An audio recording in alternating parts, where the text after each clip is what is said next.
we had hired a fractional CMO to audit all of our social media content. Boo, if you've never done that, she just tore us apart. It was great. It was like, because she'll just... Do you want me to teach you how she does it? Oh, she hurt my feelings, but it was kind of what I needed to... But she goes, look, they're not telling you how great your content is. You're like, where's your hat? It was just kind of that thing that now, like you said, everybody's like, where's your hat?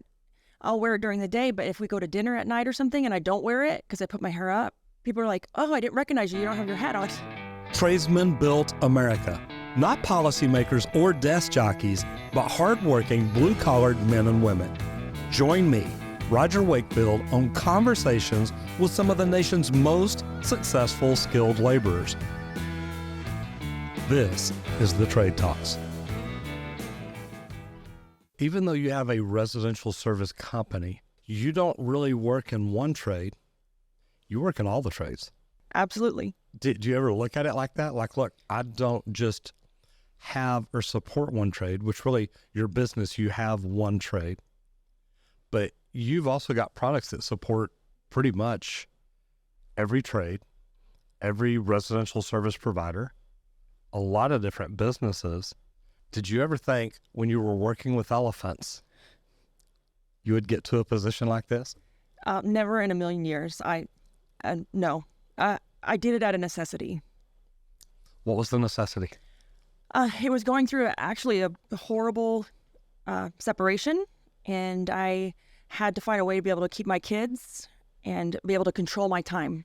So I did what any parent would do. I had to be able to just work with my hands. So the only thing I knew how to do really was organize and clean people's houses. So I started a cleaning and organizing company. How many people do you have working for you now? Well, I own 3 companies, but in our cleaning and organizing company, we have about 30 people. Across all companies, we have about 75.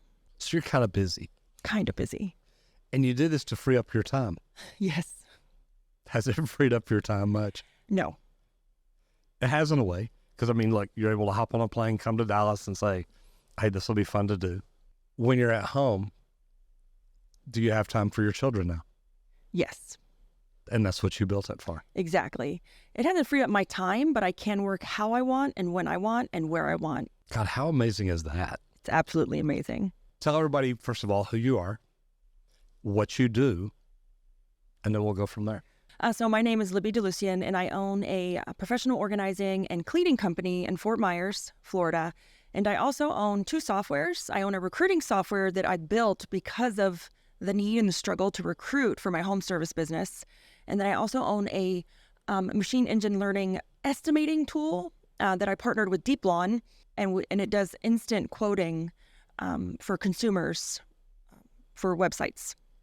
And this is basically a website that if I've got a big yard, I've got 10 acres here, I can say, hey, I want a price to take care of my yard, my lawn, my property, whatever it is. And your software can look at it. Well, that's DeepLawn's side. We made one for the residential cleaning side that does it for quoting cleaning. Yes. That. Yep. All right, so let's go back to the cleaning business, because that's, to me, is a trade. Anytime we walk into people's houses and we provide a service with our hands, we've got the tools, we've got the mental mindset, we've got the idea of what it takes to do the job right. To me, that's a trade.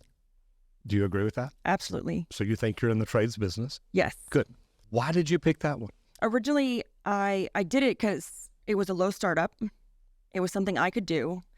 And then I wanted to be able to make money without working, without me actually doing. So that was going to be easy for me to hire people to teach, and so that I could then spend more time with my kids. But then that wasn't the case. Yeah. Yeah. You, number one, you get busy working. Yes. And look, I've had an amazing housekeeper before.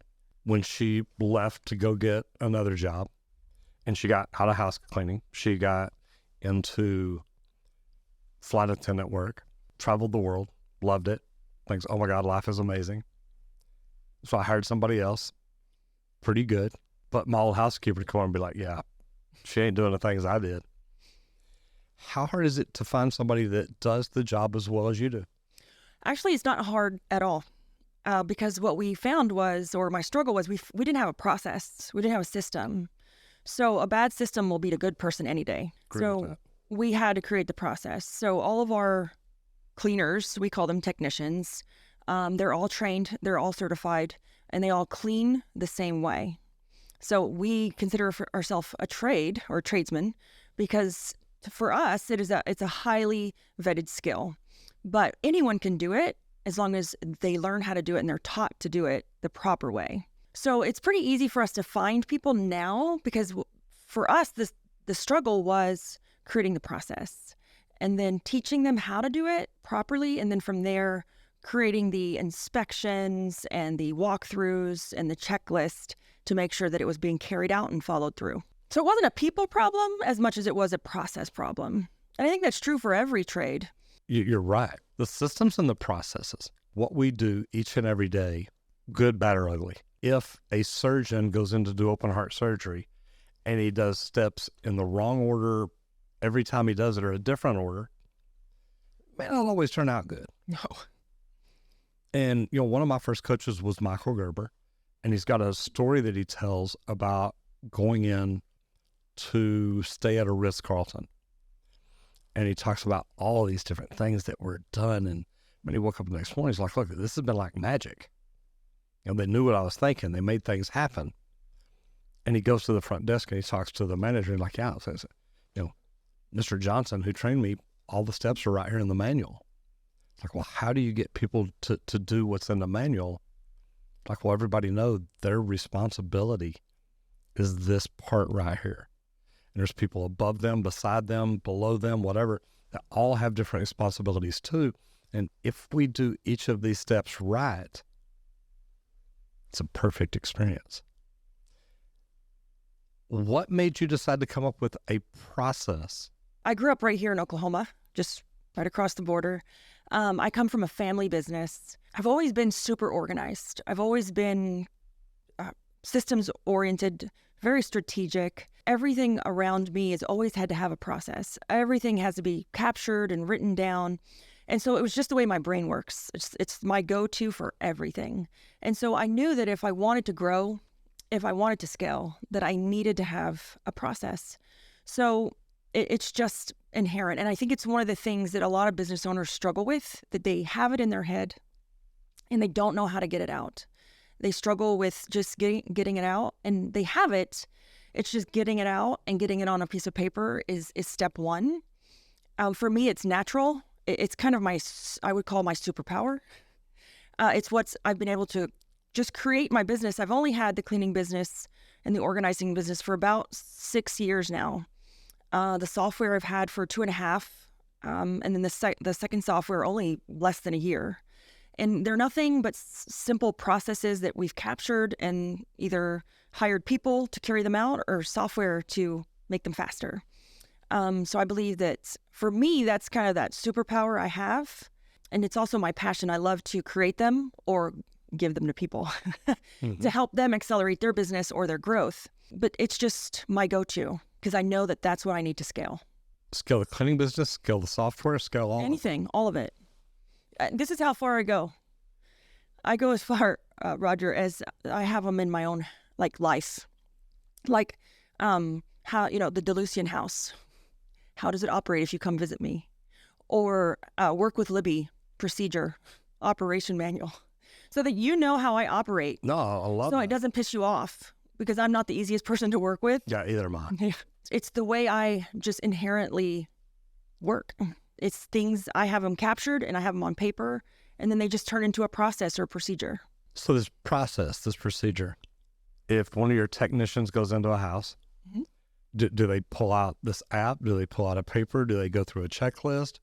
Or is it like a training they go through where, look, now I know what to go through every time I walk in a house? So it's all of it, actually. So we have a very thorough onboarding process, and I love this topic. No one can onboard an employee like the owner. Nobody. You bet. So what I did was I rented a hotel room and I locked myself in it, and I recorded, it's about a 3 to 4 hour onboarding video where I onboard the employee But you don't have to be in the room to do it. in detail. And so it's captured. And I tell them the story, the company story, the history, why I started, where it came from. And we walk you through it. And it's like, now you're going to push pause and we're going to fill out your W-2 and we're going to do your I-9 and you're going to, and so that's where it starts. And so my onboarding, that's my orientation. So it's very detailed, and I walk them through every single phase of that first 3 or 4 hours with the company. They get to know me. And I did it one time. I locked myself in a hotel room and I captured it. That's a process, guys. You bet. And That's I huge. knew that no one could do it like I could. No one could tell that story. And then from there, we have about an 8-day training. The first 5 days, they're with one of our senior cleaning technicians. They follow them around. We have that whole 5 days broken out. And my office follows it in great detail, like what they get day 1, what they get day 2.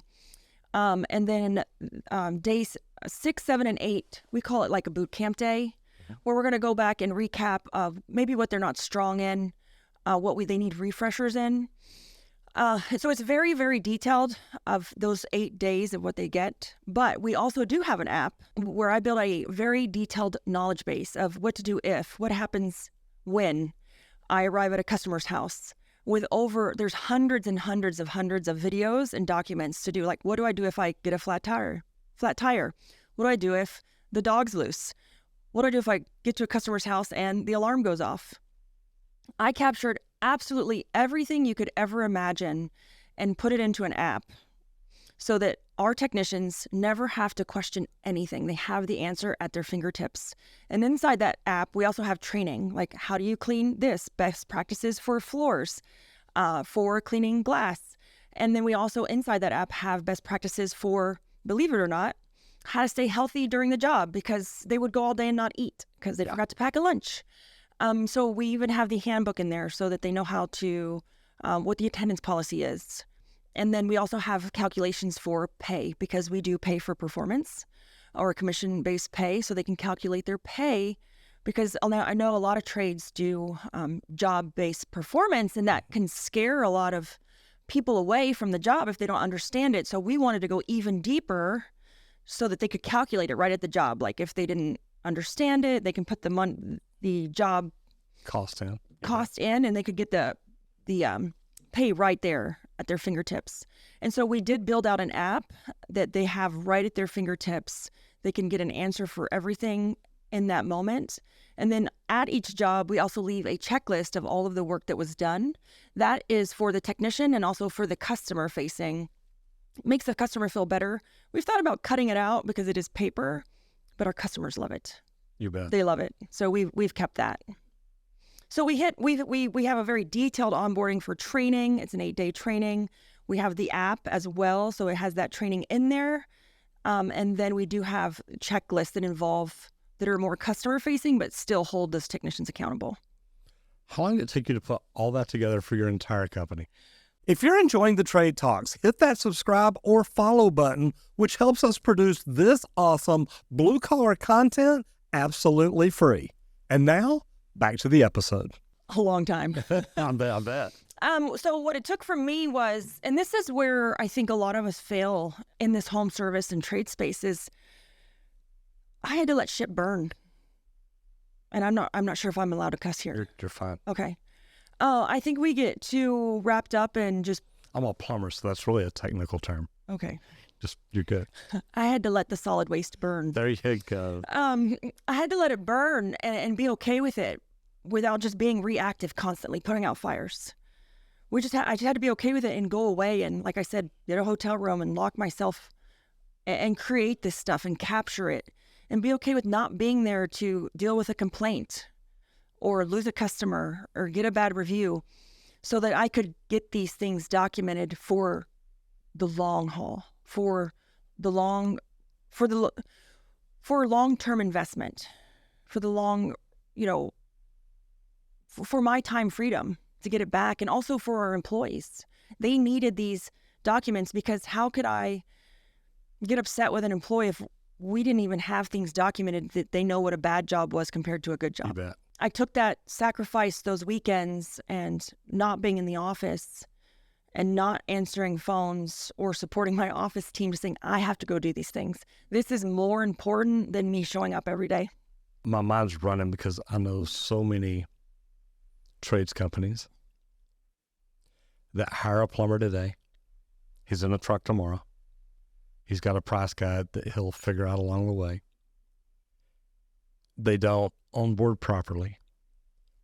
The problem is, and I had Bert Wells in here last week, and I asked Bert, I said, how many, if I had a room at the other end of this building full of licensed technicians, whether it's plumbers, pipe fitters, welders, HVAC techs, whatever it is, how many could you hire right now? He said 100. What led me to that question is a week or two before, I was talking to somebody and they had talked to a guy up in San Francisco that has an HVAC company that had told them if I had 90 more technicians, licensed technicians right now, I could keep them all busy. That's a lot of technicians to be short at a company. How much money would you be losing if you could hire 100 technicians right now and keep them busy? Because that's revenue that's gone. You're not getting that back. You've kind of found a way around that. You've found a way to hire people and front end a lot of the onboarding process along the way to where you as an owner did not have to be there sitting there waiting for people to show up for an interview. Tell me about that system. So yeah, when I started the company originally, the service company, I started like everybody else. I was doing the trade and I couldn't get myself out of the field because I didn't have any time. You're a technician. You're busy, busy, busy. I'm busy doing the work and I couldn't, by the time I would get to Indeed or the Facebook post, the applicants would ghost me. No one would show up to an interview. And then I got pregnant and I got scared and I got frantic and I'm like, oh my God, like I have to figure this out. I wasn't supposed to clean because it was one of those things where I said, oh, I'm gonna do it for a little bit and I'm gonna hire somebody. But then we get stuck in the field and we end up like held hostage by the company we created for freedom. So I kind of got frantic and I went back to my superpower of creating a process. Like I said, this is stupid. This takes way too much time and it's got to be easier. And I knew that time as a business owner, we don't have time. Time is not our friend. If anything, it's our enemy. It's what we're working for. Yeah. And so what I did was I created a process to leverage the applicant's time, saying like, let me give them all the power and let me use their time. So it's the EOX theory. It's how Uber built their app and Airbnb, right? You're leveraging someone else's time or asset. And so I built, and it's now a software, and it's called WootRecruit, and it recruits for that entry-level field technician. And I built it out of need or necessity for my cleaning company, and now we recruit for 25 different trades all over the actual world, because we recruit for people in Canada, Europe, Australia, and mainly here in the United States. But we recruit for hundreds of people, and it's a process that I made to actually get myself out of the field. Never thought in a million years that I would own a SaaS. I knew nothing about software or SaaS companies. So if I can make a SaaS, anybody can.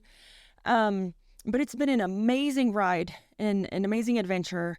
And I will have to say my cleaning company would probably be larger, but I've been focusing on the SaaS, and it's been absolutely amazing. And that's how I did it. And it's leveraging the time of the applicant and giving the applicant an absolutely amazing experience, because we don't have time.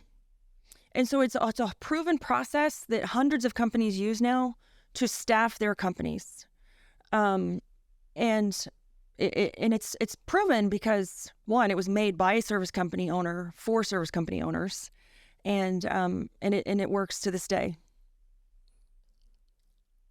I like the way you're leveraging the applicant's time, because basically they can apply as fast or as slow as they want to. Yes. You want to get in and watch every video today, fill out all the forms today, do everything today. You can do, what we talked yesterday. You said you could do a live interview in 30 minutes if you want to. Mm-hmm. And that's just phenomenal right there. How long does it take one of your cleaning technicians to go through your application process, the onboarding, the computer work, the app, before they come in to do an interview? So like for a potential candidate, it's pretty fast. I mean, they could apply in 5 minutes. But they can't watch all the videos in that time and go through everything. Yeah. Can they? Mm-hmm. Okay. So there's not a lot of videos. It's just videos. No, not to apply. Pre-qualifying people. Yeah. We're just pre-qualifying you. And each actual company's pre-qualifiers are different. It's up to your company because it's different for what a plumber needs to a cleaner, to a mow tech, to a irrigation tech, to a FERT tech. They're all different. So every single company's application process is different and custom built to that company. How many different trades are you working on now? 20? About 25 the last time we counted. So you've already got plumbing, HVAC, roofing, electrical, all Yes. those in there. Does each plumbing company, do their people go through the exact same process, or is it different per company? No, it's custom per company because it's different qualifiers. You may want something different than another plumbing company. Also, we highlight each company's core values, mission, benefits, and pay through the custom sites. So we build out custom hiring sites that within those sites have all of the qualifiers, automations tied to our software. So with so many different pay structures now, there's hourly, there's commission, there's base plus commission, there's things like that. How do you come up with a number? Because everybody wants to know, like, what do you pay? Yes. How do you come up with that when there's so many different ways to look at it? So we also, in our cleaning company, we pay a commission-based pay. So we'll help advise you on, we're going to help advise you on how does that stand better on Indeed if we're using the Indeed platform. Is it going to look better when we break it down per hour or per week? Because depending on your area and your competitors as well, we're going to do a market analysis. We're going to look at your competitors and we're going to say, hey, you know what? When we divide this by hour, it actually looks better per hour, or it's going to look better per week. And then we're going to say, how much can you possibly make in your company? Like, what's an A player make or a rock star? You bet. And that's what we're going to say, up to, or a range, right? Oh, you can make 1,000 to 1,500, or you can make, 800 to 12. So we're going to pick a range that it's possible to make, or an hourly range or a weekly range. So you've taken a cleaning company and just like gone wild with all your systems and processes to make it run smooth. Yes. And then you kind of woke up and thought, wow, you know what? This is something that will work for Roger the plumber down the road. It'll work for Fred the electrician down the road. How's that business going? You said 2.5 years. Yeah, it's 2.5 years old. It's great. Again, I had no idea what I was doing. I hired a great COO. I started to get quite a few customers depending on us for their recruiting needs. And so I wanted to make sure I had the right advisors on my side, making sure that when we made decisions, we were making the right decisions. It's been an amazing ride, and I feel like it's just beginning. We've just gotten some partnerships with some big softwares, some integrations, and so I'm excited. Can I talk about one of them? Sure. Jobber. Yes. Who I've done work with, a fantastic product. And they're bringing your system in to say, hey, look, this is another service that we can provide that, God, I think is just fantastic. So let's go back to the cleaning company, because you did something that every trade company wants to do. You grew. Well, let me tell you a story. Okay. First. We grew, and then we got leveled last year. And we started from zero. How'd you get leveled? We got hit by Hurricane Ian and literally had to start from zero and are already back to that. And that's kind of to the testament to having processes and systems, because you can grow that fast again. Because our area, I don't know if you remember Hurricane Ian. Mm-hmm. And tell everybody where your area is. Oh, yeah, it's Fort Myers. So we got completely demolished. I mean, we lost more than half of our service area was gone. And what I mean gone, I mean it washed into the ocean, gone. And so it was probably one of the hardest things I that I've been through. Senior technicians, like, they can't get out. They're hungry. Like, luckily my dad had a truck, so he could drive to take them Wait, food. You didn't have a truck? I didn't have a truck. You had a I told you I had a Honda Odyssey minivan because I'm a soccer mom, basketball mom. I get it. It was one of the hardest things I think we ever went through as a company and a person, to just like your customers call you and say, you know, we don't have a house. It's gone. But to just get completely leveled and then have to rebuild. You know, there's a part of me that was a little upset and spiteful because I would be of twice the size we are right now.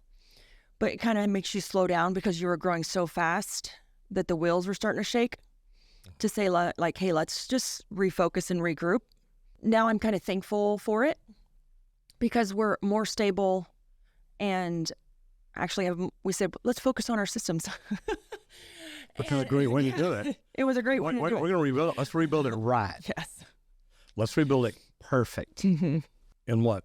Couple of years? Year and a half? How long ago was the end? It was last October. It was October. Okay. You have grown from 0 to 30 employees. Mm-hmm. Probably not 0. There's probably a couple hung around. Was this all the old employees coming back, or is this just all new people? No, we probably only kept about 25% of our employees. We lost some key people. People lost their minds during that time. I'm involved in a business in Central Texas in Houston that one of our partners is in Florida, and I'm trying to remember where. But it's a networking business. Yeah, he's like, look, we're just trying to keep people fed. And, you know, a lot of us, other partners, made donations to help. And, yeah, it knocked his business down, and then he started building it back up. It's tough. It's, you know, here in Texas, we have the tornadoes. Yeah. And you know, I've seen the devastation that those can cause. Just a few years ago at Christmas, I mean, it was horrible. But you've grown a business. Not just the employees, but the marketing, advertising to get the customers in. Yes. What was your plan? How do you start a cleaning business to say, look, I'm going to get so many customers that I can hire 10, 20, 30 technicians to help take care of them? What was your marketing plan? How did you have one? I didn't have one. Just like everybody else when we start, didn't have one. Couldn't afford Google AdWords, right? Or to compete. Oh, no, I tried. I know. To compete with the big players. Especially with cleaning, we compete with the franchises. Or you got to compete with like Home Advisor or Angie's List. You bet. So I didn't have one. So I went to the old-fashioned networking groups, which was really great. Amazing. And then my return on investment started to like, as my time became more valuable versus the value of the lead. So as the companies grew and we went over $1 million, and my time became, and so this happened a few years ago, I went to social media. So where we've grown our company is through social media. I'm very, very big into social media locally. So they may not remember the name of our company or even my name, but they know our colors. So we don't have traditional colors in a sense of in the respect of a cleaning company, but our color is orange and black. I'll be in town and people will know, hey, you're that organizing lady. You're the pumpkin lady. You're the orange lady. And I'm like, yeah, we are. So we have a really big following because we're really strong in social media. I actually hired my 25-year-old son, and he runs our social media, our organic social media. We have a firm who does our paid social media. But I am the face of our social media. We do tons of videos, how-tos. At one time, I had an in-house videographer for our cleaning and organizing company. And who has an in-house videographer? You do. But it's not common. But I did it as a plumbing company. Yeah, it set us apart. And, I checked the other day because we were looking at leads. I got 28,000 leads in our CRM. So we definitely... Over what kind of a period? Well, I've only had my company 6 years. Okay, so over the 6 years you've run in 20... Still, that's 4,000 leads a year. Yeah. 4,500 leads a year. So we are really big into social media. So we do social media. We do how-to videos. I do a lot of education on how and why you should keep your home tidy, clean, the health benefits, the financial savings, how you can save money even just maintaining your home, right? So we do a lot of videos on that aspect. So we're your go-to locally as far as maintenance on your home when it comes to cleaning and organizing. Do a lot of speaking, get invited to do a lot of speaking locally as well. So that's how we do our marketing now. And typically we rank really well, and it's really paid off long term. So the majority of your marketing is social media. Yes, 100%. And it's funny because people laughed at me. Well, when I first started doing YouTube, I heard it all the time. It's like, dude, what are you doing? You're making these videos. You're putting yourself out there. You know, you're not a rock star. You're not a superstar. You're just a plumber. It's like, no, I get it. I'm just making videos trying to help people. And then a few years later, they're like, dude, how do you do that? How'd you make those videos? How'd you grow? How did you do this? How did you do that? And it's neat because I think that we look at social media the same way. As, look, this is a tool. It's not just me wanting to be out there in front of people, although that helps because top of mind is number one. But when you make videos where you bring people value, you're like, look, why is it important to take care of your house? What is the right way to clean your tub? What is the right way to clean out your lavatory? Do you do this? Do you do this? Do you do this? When people are like, man, I don't. And you're like, but wait, I don't have that tool. I don't have that equipment. I don't have that chemical. But now I know who to call because I have a trusted advisor who has been teaching me how to clean my house. Now I've got somebody I can call. So to me, what you're doing is amazing. And I love that. I met you speaking on a stage. Saw you the night before, didn't even talk to you. I don't know if you know this. Your hat is like a brand now, right? You know that? Yeah. Do you wear it everywhere you go? I mean, I've always been a hat person. I either have a baseball cap on or a hat. So yeah, I've always been a hat person. I'm committed to the cause. I even travel with a hat box because everybody's like, how do you have I get it. I've got that many hats boxes at home. Yeah. Yeah. And not mess them up when you travel. Not It's mess them really up. easy. And then, yeah, I don't have to fix my hair either. So it makes it easy. So yeah, it is a brand. I could walk on a stage, not a stage, but a convention floor, and people are like, that girl with the hat on. And the first time I saw you, you were in a red one. Yes. So you've got multiple colors. Yes. Do you have orange? I don't, but I need an orange one. As soon as you said my color is orange, I thought, wonder how many orange hats she has. Why that style hat? Is it just because it's different? Because number one, I love your hats. Is it because it's different, or is that just, I've dated rodeo girls and equestrian riders and things like that. So, I mean, I've seen hats very similar. Yours is different. Tell me about your hat. I like this style of hat. So you're laughing at me. So I did grow up like 2 hours from here, hour and a half, not too far. Yeah. And I was like, I'm not country. So you don't want cowboy hats? So I don't want cowboy I get hats. I think you're just rebelling against how country I Wait, you say you're not country, but you were hauling hay for elephants? Yeah, baling hay. Baling hay. I think you're just rebelling against how country I was where I grew up. So, you don't want to fit that mold. Yeah. So I'm not really into the country hat or the cowboy hat, but I just like this style of hat. I always have. So I think I just gravitate towards it. I don't even know what the style of hat is called. It's similar to a bolero type. Yeah, it's a bolero. You know? Yeah. But most boleros, I think, are rounded, where yours is creased. Yes. Oh, look, great looking hat, definitely. I remember walking into, we were at Field Edge. Mm-hmm. And I walk into the meet and greet, the networking event, and I walk in and I know no one here except for a few of Grant Cardone's people, a couple of Field Edge people. And, I'm looking around. I find a table where some people are at, and I'm going to go talk to them. I'm walking over, and all I can see is this red hat over here. And I'm like, wow, I think you had on a red suit also, all tied together. And I'm like, wow, that is a look. And it is. It's unique. It stands out. It's different than everybody else. And I love that because it's your brand now. If you take off your hat and walk in a room, nobody's going to know who you are. If I shave off my mustache and walk in a room, nobody knows who I am. Not that I'm going to do it or anything. It's really funny because I think it's a great brand. I think it's a great calling card. Did you think about that when you first started doing what you're doing on social media? No. Or was it just like, hey, this is just me. This is what I'm going to do. Here I go. It was just me. I've always had hats. And as I was wearing them, people would always comment, where's your hat? And so my husband would tell me, he's like, you're going to have to wear you're going to need to have to wear a hat all the time now. Because people would literally not comment on my video. Oh, that's great content. They'd be like, you don't have a hat on today. Yeah, I get it. And so we had hired a fractional CMO to audit all of our social media content. Boo, if you've never done that, she just tore us apart. It was great. It was like, because she'll just. Do you want me to teach you how she does it? Oh, she hurt my feelings, but it was kind of what I needed to. But she goes, look, they're not telling you how great your content is. They're like, where's your hat? Uh-huh. And it was just kind of that thing that now, like you said, everybody's like, where's your hat? I'll wear it during the day, but if we go to dinner at night or something and I don't wear it because I put my hair up, people are like, oh, I didn't recognize you. You don't have your hat on.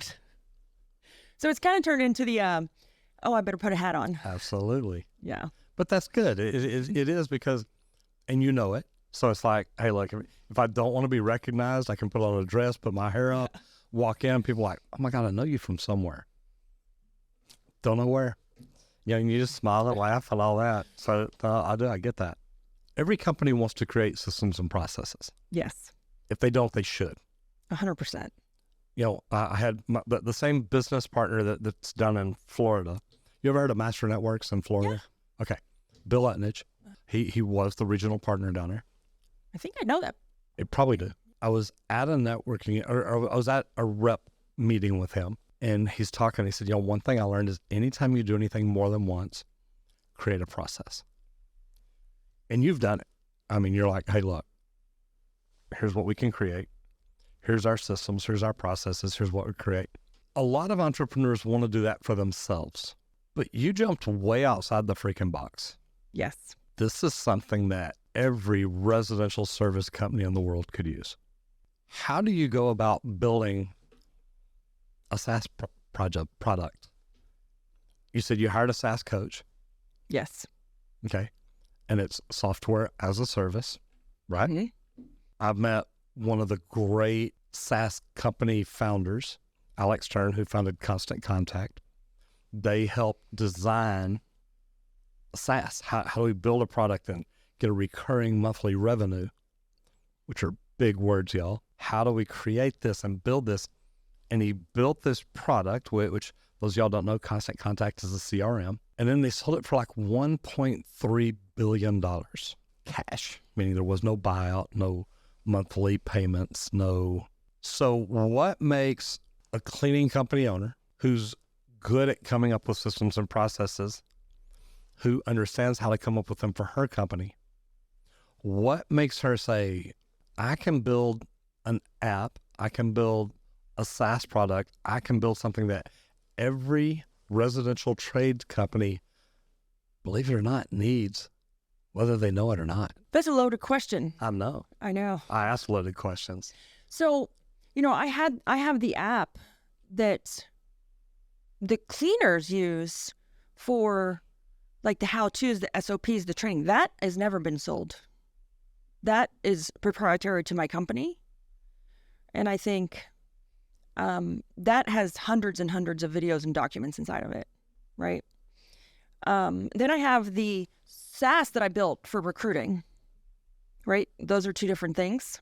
And then I have the other SaaS that I built that I built with DeepLawn that does the estimates. You know, so those are three different things.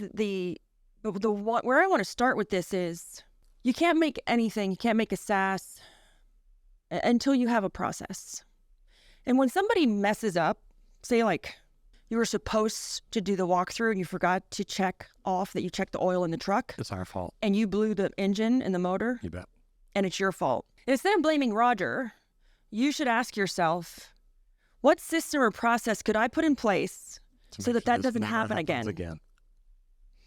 And that is how we start to come up with stuff. Like we have to stop blaming people and say to ourselves, what system or process could I put in place so that this never happens again? And start asking yourself that question every time something happens and start to document it. One great tip I can tell you is ChatGPT is here. Talk to it. Oh, I love ChatGPT. Make love to it. Talk to it. You treat ChatGPT like that's your new lover. Yes, me and my husband call him Chad. You need to talk to Randy when we're done. I'm like, and Squirt's gonna love you. so, and as entrepreneurs, I'm gonna be honest with you. English is not my first language. Not when I say not my first language, it is my first language. I'm not great at it. English, I sucked at English in high school. You're not great at it?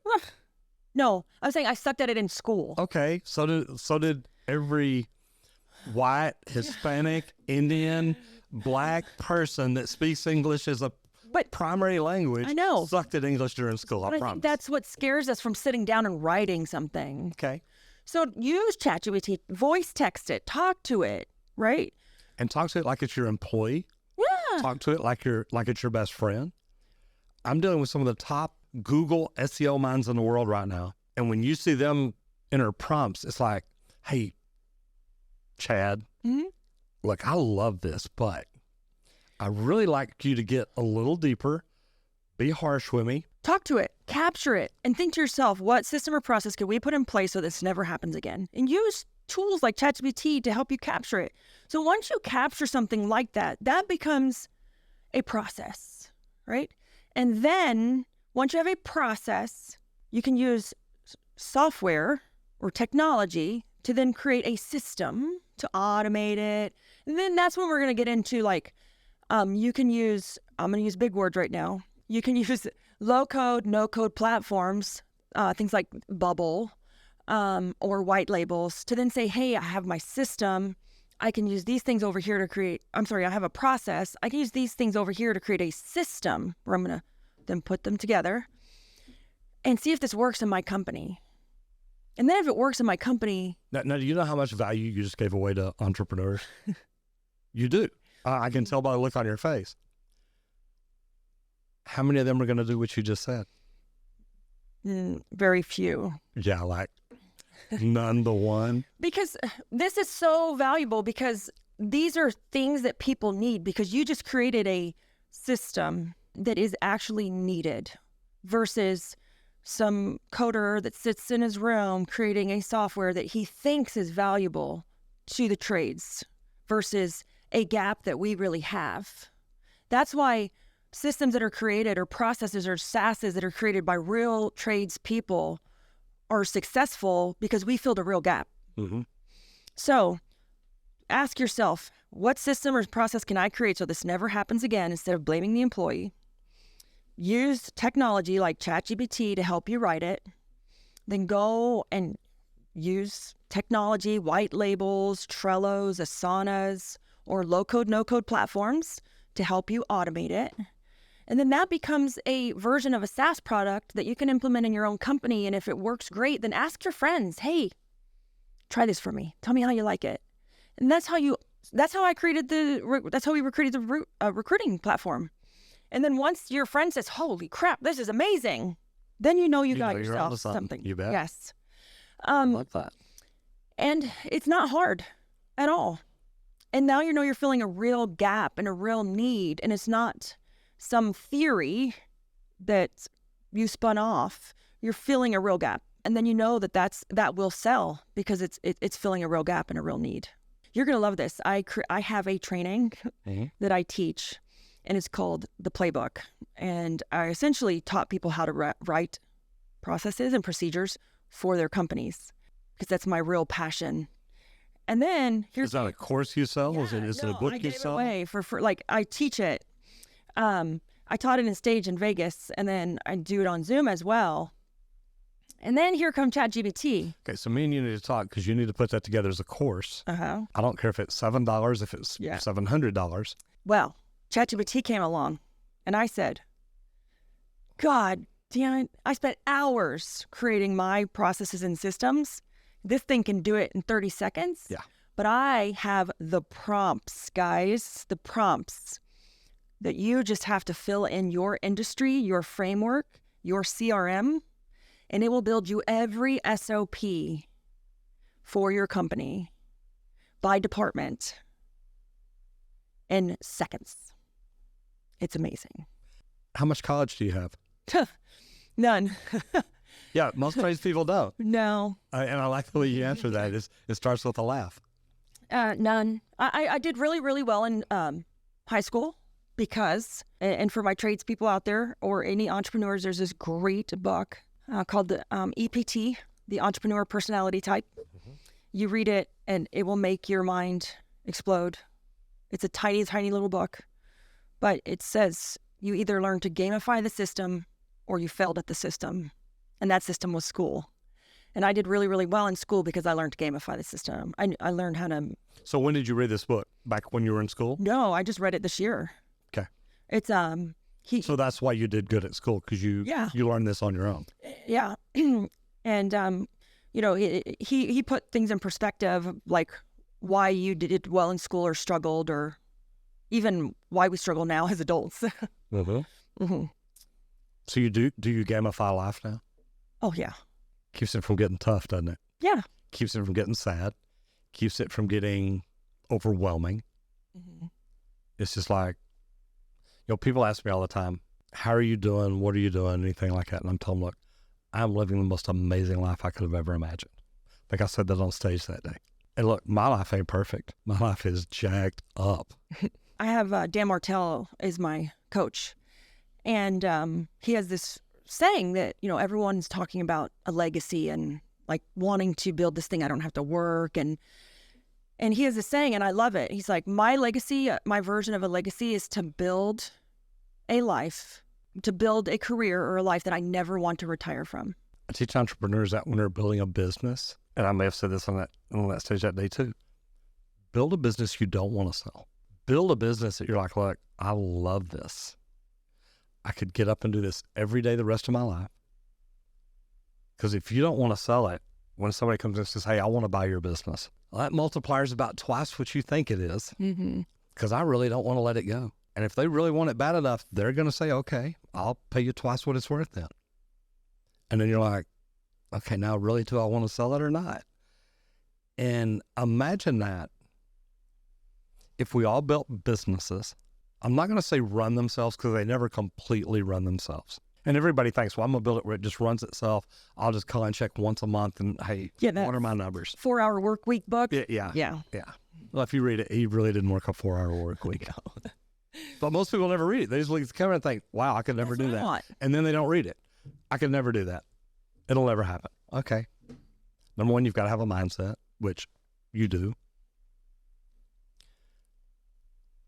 But to build a business that is so good that you love jumping in, even if it's 30 minutes a day, I got to talk to the COO, I got to talk to the CFO, I got to talk to the CEO, whoever it is. Hey, how's everything going? Yeah, looked at the numbers. Numbers were up a little bit. Numbers were down a little bit, whatever it is. What happened? What do we attribute to this? Yada, yada, yada. Oh my gosh, hey, it's one day, don't worry about it. It's one day, oh my gosh, let's celebrate it. Celebrate the wins. Understand the bad days. Is there a reason? Can you look at it? Can you figure it out? What are your KPIs telling you? But bad days say look, we can make it up tomorrow, don't worry about it. Isn't that amazing? Just to be able to say, look, I can be as involved with my business as I want to be. I had Tommy Mello in here a while back. He's like, look, I can walk out of my business for 2 months. He said, it's really funny. The best day we ever had, I wasn't even there. Yeah. I take my 15-year-old son. We've been doing this for years, for about 6 years now. We go and we rent a car, and I take him anywhere he wants to go in the United States. Because you don't have a car now. Yeah. Yeah, because I don't have a car. We go wherever he wants to go in the United States. We just drive. And we do it all summer. Probably like the whole month of July we're gone. And it's a great feeling. Do I still work? Yeah, like we'll shoot some videos, in the hotel, or I still got to check on things. But it's the freedom to be able to work, again, how I want, where I want, and when I want. And, it's great. And there are some payoffs that we have, or trade-offs that we have in return, like the stress or the weight that we have to carry. What made you start doing that? Taking my son. Yeah. I had a really interesting childhood. I got to travel everywhere. But wait, don't just put it that way. Why'd you get to travel? What were you doing? So, I had mentioned to you at dinner, my family, I grew up right here in Oklahoma, and most people don't know what's in Hugo, but, my family owns the largest herd of Asian elephants in North America, right here in Oklahoma. And so, I traveled. I was in charge of Ringling Brothers elephants for many years. And so my oldest son also got to travel all over. We were in Madison Square Garden, United Center, traveling. And I quit and to really raise my kids. And my middle son, my 15-year-old, didn't get that privilege. And so he was only seeing things in textbooks. And I wanted him to see the Capitol. I wanted him to see the Grand Canyon. I wanted him to see these things in real life and just not in pictures. And so we would get in the car and we would drive to wherever he wanted to go. Because I got that as a child as well. And those are my most fond memories as a kid is really going to see these things, like Mount Rushmore versus just seeing it in a picture. Do that. And so we still do it to this day. I'm a glutton for punishment because, yes. No, I get it. Driving many, oh my gosh, no, I get it. And now I have a 5-year-old we added to that mix. Yeah. And they just fight. Well, you can eliminate that. Yeah. Cause, you just say, look, as soon as there's a fight, we're turning around going back home. Do y'all understand that? Yeah, or mom's going to fly and I'll meet you there. Yeah, there you go. Well, I'm going to put you in the Uber. I'll put you in the Tesla. It'll drive itself. Don't worry about it. To any tradespeople still watching, how can they start? How can they just, if they're like, look, I have none, because 90% of them don't. They do.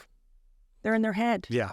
So we all have cell phones. So my best recommendation is to video yourself or voice record yourself. Whatever you're comfortable with, start there. Start small, but you got to start. Voice record yourself on a phone call with a customer, even if it's just your side. Voice record yourself talking through something. Get a tripod. Set up your phone in your truck while you're driving. Talk through something. We have technology in our hand all day long. But instead of being on Facebook or wasting time scrolling, use it to your advantage. Capture things. So who cares what you look like? You got to get over that. I think COVID taught us a lot. For me, I really didn't get in video until COVID. COVID really pushed me outside my box to get in front of the camera. Mm-hmm. And it did a lot of people. When COVID hit, I got in front of that video camera and I sent my customers a video every day about what we were doing to keep our customers safe on cleaning. And I learned everything I could learn about how to clean properly and got GBAC certified, like Global Bio-Risk Advisory Council for COVID cleaning. And that saved my business. We exploded. And and that really made me get outside of my comfort zone. And so now, like, who cares what you look like? Who cares how clean you are? You just got to do it. And once you do it once, and if you probably follow Roger, you'll probably see Roger's transformation of what he looked like when he started versus what you look like now. Even me. Oh, it's big difference. You're never going to be perfect. Who cares if you mess up? I love unedited stuff. Like, you just got to do it. And in my professional organizing days, it's just a mental block. It's just start small. Start with 2 minutes. Don't think you're going to capture all of it. Just start small. So start with a voice recorder or a video. And now with ChatGPT, you can upload a video in there. And that video, it'll transcribe it for you. So just start small, start little, start alone. And, done is better than perfect. What's next for Libby? Oh, gosh, that's a loaded question. I want to take over the world. I love that. We're going to fight for it, I think. I have that same idea. So what's next for me? There's a couple things. I really want to organize it to multiple locations in 2024 because we have the systems and processes. Libby just needs more capacity.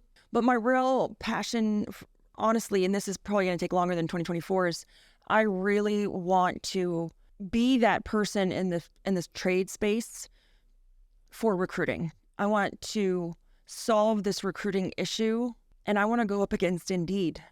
and solve this recruiting issue in the trade space specifically for technicians, so that we can grow and scale our companies. And I want to help business owners I want to help them know that recruiting and training and onboarding doesn't have to be this difficult. It doesn't have to be this hard. Mm-hmm. It's easy. You just have to have a process. How do you want to grow your trades business? Expansion or grow locally? Expansion. Okay. Multiple locations. Do you have to have offices for them to come into every day, or have you set it up where you can do it virtually? No, we're virtual. Yeah. We took a traditional job and made it untraditional. No, I love that, because from talking to you, I look at the trades. How can the trades do that? I was sitting in my hotel room, traveling somewhere, speaking, getting ready to speak, and I'm sitting there getting ready. And a Uber commercial came on. I was listening to music. And it was like, work when you want, from an app, never come to an office, cash out same day, like all these things. And my husband hardly ever travels with me, and he just happened to be there. And I looked over at him, and I said, how the hell is Organize supposed to compete with that? Right? Now, over here in the software, recruiting and the software, not an issue. People beg to work with you. You bet. Not an issue. It's like night and day. It's crazy. But over here in the trade, like in actual field service, it's hard. And I looked at him and I said, I'm like, how are we supposed to compete with that? And so what I did was I went to the drawing board and I thought about the job, and I said, okay, well, we do those things kind of, but we're not promoting it. Our technicians don't come to the office. They do work from an app because we dispatch from home. They take enough supplies that they can come to the office every 2 weeks if they want, or even once a month. We don't care. They go from their home to the technician's home. They're paid piece rate or pay for performance. And so I've even gotten down to the point to where, like, can I drop ship supplies? Or can we use runners for supplies? Uber. Or instead of having an office, can we have pods or vans that deliver the supplies, or warehouse storage units? So, we started to take a traditional job and advertise it in an unconventional way to compete with these gig style jobs that people are gig stacking, they call it. Oh, yeah. And our technicians love it because we promote, like, hey, you want more time back, time freedom, stop wasting your time driving to a shitty office for a shitty job, where you could have more time back working from, being dispatched from home. Because one morning I was driving to the office for a meeting, and I had an hour of traffic just to drive to the office for a meeting. I'm in Dallas. I get it. I'm like, this is stupid. So we restructured a lot of stuff, and, we do the meetings on Zoom now. So we've changed a lot of things, and we don't need an office. There's some things that you have to work around, and you got to figure out with supplies and culture. A lot of reasons we fail at culture when it comes to remote is because we're trying to build culture or manage people the in-person way when you can. It's completely different when it's virtual. Whose fault is that? It's ours. It's the owner's, the management fault. But it's because we don't know any different, because we've only ran a company one way. But I had to learn, when I built the software, I had to learn how to manage and build a culture in a remote team. And so when I learned that, and I learned, oh my God, it's different. And the reason I learned it is because I had to go seek the information and the help.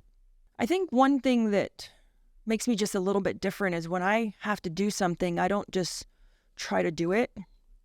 I said, okay, I have to build this remote team. How do I do it? And I go find the how.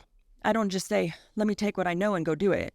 And so what we've done is I've started to implement this remote, style of work, and we've implemented it into our home service company. How old were you when you started with the elephants? 4 generations.